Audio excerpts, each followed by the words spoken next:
Hi fellow viewers to everybody. Good afternoon. My name is Steve. My full name is Steve Hoong. I'm the owner of this video account in this respective website, youtube.com. By the way, this video is, I would like to inform to all viewers that this is related here in the Philippines. And I would like to inform that this will be controversial. Yes, it is a controversial. And I don't know if they will react on this, baka libelous, no? Kasi ito, marami matatamaan na Filipino politicians. Filipino politicians. Bakit ko nasabing controversial tsaka libelous, no? Politician, kasi maraming tatamaan dito. Itong video na ito. Kasi if you can recall, no, 'di ba yung issue yung sa flood control projects. Okay. Syempre maraming persons na nagkaroon ng enumerate, na enumerate. Pero hindi yan ang topic. Hindi yan ang topic. By the way, ang topic is related ito yung, so actually hindi pa to siya batas. Kasi pag naging batas itong sasabihin kong video na ito, kaya ko sinabing controversial tsaka libelous, kasi maraming tatamaan. I'm referring to this topic, Anti-Political Dynasty Bill in the Philippines. Bakit ko nasabi itong title na ito? Because supposed to be 2013 pa yan ipapasa.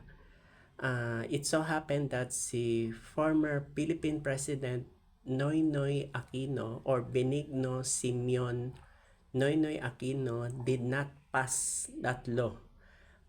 Kasi kung daw siya controversial. Actually, to be honest, controversial talaga itong batas. Pag naging law ito, malaking problema kasi maraming tatamaan. Bigyan ko kayo ng examples. Ito mga babanggitin kong pangalan, they cannot file libel case against me because nasa position na sila eh. Nasa position na sila eh. Kasi they've been experiencing for how many decades, then ang nangyari kasi ngayon sa political dynasty kasi, yung example, yung father or mother tumakbo sa politics. So, syempre, pag magre-retire, ipapasa sa anak. So, yun na nangyari. Bigyan ko kayo example,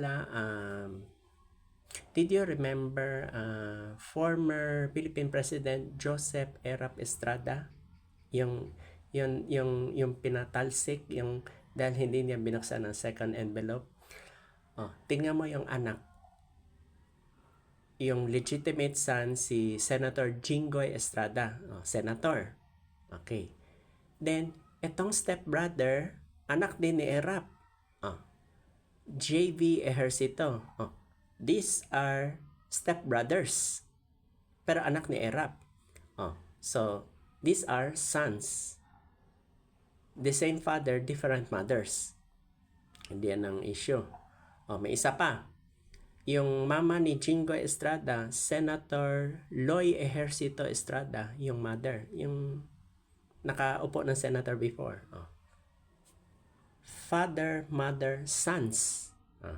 Yan. Another example. Former Philippine President Rodrigo Duterte. Look at his daughter. Vice President Sara Duterte Carpio. Daughter, ha? Vice President. Then his son, Davao Congressman Paulo Duterte. Son. Another one. Davao City Mayor Baste Duterte. Son. That is Duterte pa lang, ha? Another one. Former Senator, yung namatay na cancer, Rene Cayetano. Yung si Compañero. Look at their children. Senator Alan Peter Cayetano. Son. Daughter, Pia Cayetano. Magkapatid. Di ba? So, ito lahat ng mga binabanggit ko, kasi pag ito pinasa, okay, pag they pass this law, okay, approve. Ang effect, ito, pag na-implement yung anti-political dynasty law, tama sa amin ni Philippine President Bongbong Marcos, Ferdinand Bongbong Marcos, naaabuso ang pagtakbo ng politika sa mga kamag-anak. Ang problema, pag ito na-pass, malaking gulo. Malaking gulo. At saka, it will take a long debate. I'm gonna tell you. It's a long debate. It's not an easy law. I'm gonna tell you. Hindi naman siya illegal law. This is malaking discussion to. Tsaka malaking gastos. Then kung i-abolish ang law, so sayang ang ginastos na batas. Yun ang mangyayari. Yung sa mga anti-political dynasty bill authors, yung pabor, okay, kung walang kamag-anak natatakbo, yun, walang problema. So, ito mga nabanggit kong politicians, this is it's a very controversial. Of course, meron ako na-mention family names. Kasi for sure, kung iba kasi, take to senator pala yung mga na-mention ko, senators.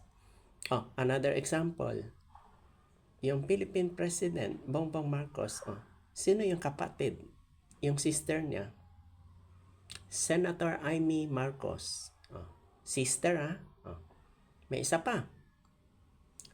Anak ni Bongbong Marcos, Congressman Sandro Marcos, the son. So, if you analyze all that I have enumerated, very impossible to pass that law. Yun ang point ko. Ang point ko ba, itong video na ito, pag pinasa ito, malaking gulo at malaking problema sa Philippine politics.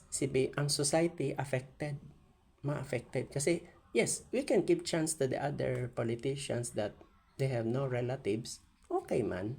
Pero ang tanong, will it be effective? Yan ang malaking tanong. Remember former President Gloria Macapagal Arroyo ay anak ni former President Diosdado Macapagal. Take note of that. Papa niya president, then yung daughter naging president.